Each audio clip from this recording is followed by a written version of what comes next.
Hey everybody, thanks for joining me. Just wanted to show you a little bit on my Hangar 9 Aermacchi MB-339. Just got done with the assembly, worked on it for a good chunk of the winter here. Sometimes the hardest part for me getting going on an ARF is deciding what I want to use and where I want to put everything. So just decided to do a short video. Maybe it'll help you guys out, give you some ideas. Not saying what I did is right, not saying what I did is wrong, just want to share what I did. So let's get started over here and just take a look at one of the wings. For the wings, I went and used the Spectrum A6320 servos, which is exactly what they recommend in the book. So nothing fancy, used all the recommended linkages and everything that came with the kit. I did paint the inside of the intake black. It was blue and kind of rough and unfinished, so just kind of sanded it up in there the best I could and painted it black, and I think it turned out really well. For all the connections here, plugging into the fuse, just went with MPXs.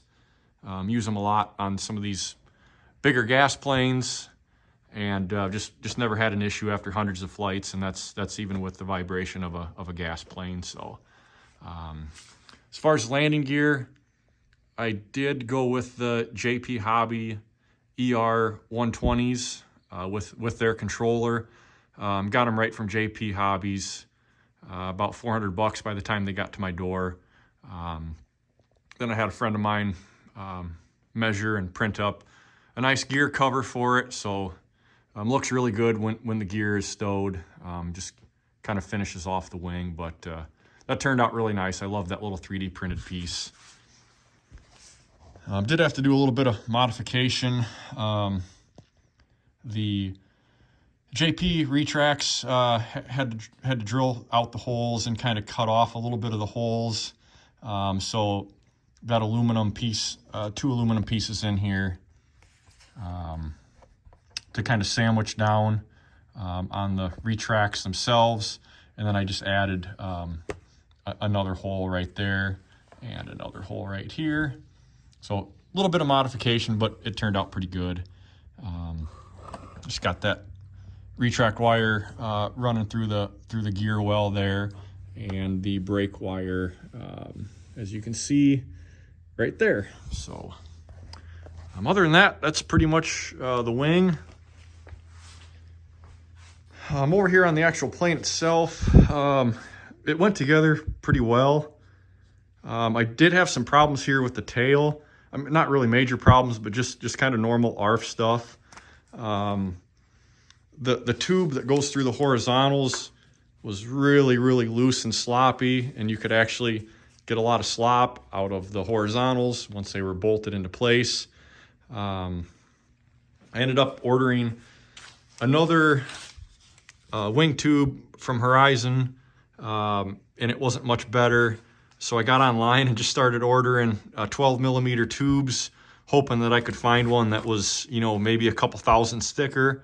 I did have some luck there with this aftermarket carbon fiber tube. Cut it to length, installed it, no problems. Let's see, what else did I have back here? Oh, they didn't give me any rudder hardware, which isn't the end of the world. It was missing in the kit. So I just went with Dubro stuff on that I had laying around. Good quality stuff, not cheap, nothing to be worried about. So the last thing here on the tail might be a little tough to focus on, but if you see there we go, the rudder is lined up with the vertical pretty good there, and we get down to the bottom, it's offset a little bit, so not the end of the world. I put a straight edge on the rudder itself, and it's a little bit warped, but hey, it's a built-up ARF. It's not really the end of the world.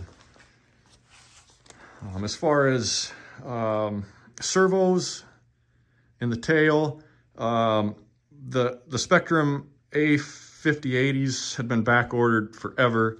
Just got sick of waiting for them, so just went ahead and ordered the A5070s. I mean, a lot more expensive, but hey, whatever. So I went with A5070s in the tail, and the same with the nose gear.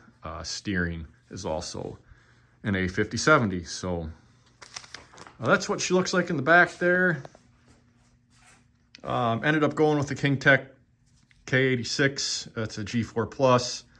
Had to add on a little bit to the mounting surface there, where the turbine bolts into the fuse. Not really a big deal. Epoxied that in there. And then there's also another piece of light ply on the bottom underneath that you can't see that also supports that piece that I scabbed on. So that should be good and strong. Nothing to worry about. You can see my fill lines and vent lines right there. Those are coming down to the Jersey Modeler fueling system. So we got a dry brake right here for filling, and then just an open vent there for the venting of the fuel tank. There again, there's the other end, the receiving end of the MPX connectors, and that's where they plug in. Probably should paint that black. That kind of looks a little nasty there, but anyway, that's where the wings will plug in. Kind of another view up towards the turbine. And if you look closely, you can see that I'm not running the stock fuel tank.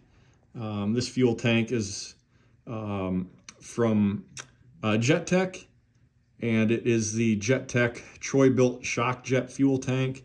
It's 92 ounces. The stock tank is 67 ounces, so I'm carrying another 25 ounces of fuel on board with this plane. My friend 3D printed all the brackets and the mounting, and also up in this area, he made some nice tunnels on the bracket, so that way it doesn't impede any incoming air from the front of the fuse that is going to get to the turbine. So it's all a nice straight through shot. You can put your fingers through there. So got to thank my buddy for that. Just turn this thing towards us a little bit so we can see as good as possible. And there's just kind of a look at the front side of that fuel tank.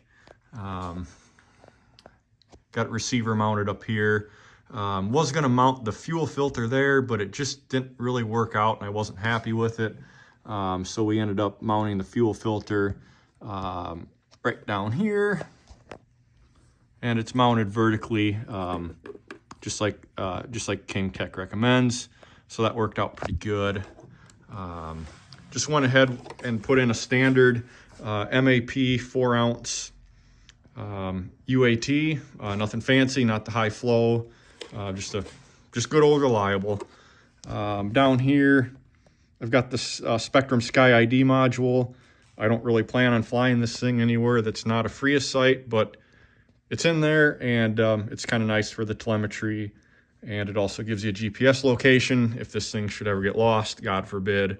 But it's in there, like it or hate it. Back here, we've got the ECU for the turbine. Coming around, I'm going to look from the back towards the front. You can see the Spectrum AR2410T receiver, and the Synops gyro is mounted right down there. As we move forward a little more, on the right side, just a standard fuel pump for the turbine. The telemetry module is right here, and the retract controller is right there. Nothing too crazy going on up here. That's where the GSU is going to plug in. Moving forward yet, my friend also 3D printed me a nice battery tray so we can stack all the batteries in there. What I'm using for batteries, guys, is King Tech Life for the turbine. Using a couple of Pulse 2550s that are going to go to the power safe receiver, and then this is out of my giant scale Warbirds. Just going to use this battery for the landing gear, controller, brakes, etc.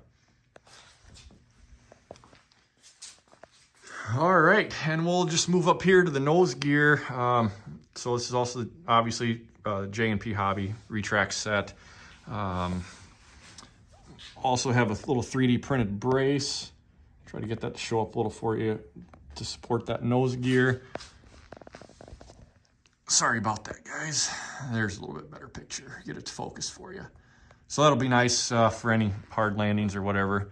Give that strut just a little bit of support. And then you can see my servo up there. That's the A5070 and the same servo that's in the tails. So that'll take care of all the nose wheel steering. So yeah, that's what I got, guys. Forgive me if anything's out of focus. Just doing this with an iPhone, so just kind of give you one more view of any layouts, anything like that you guys got questions on. Just let me know. Probably ran a little long on this video already, so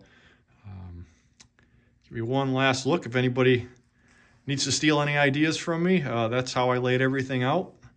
It got plenty tight, lots of wires in there, but hey, it's all right. It is what it is. So thanks a lot, guys, for watching, and you guys take care.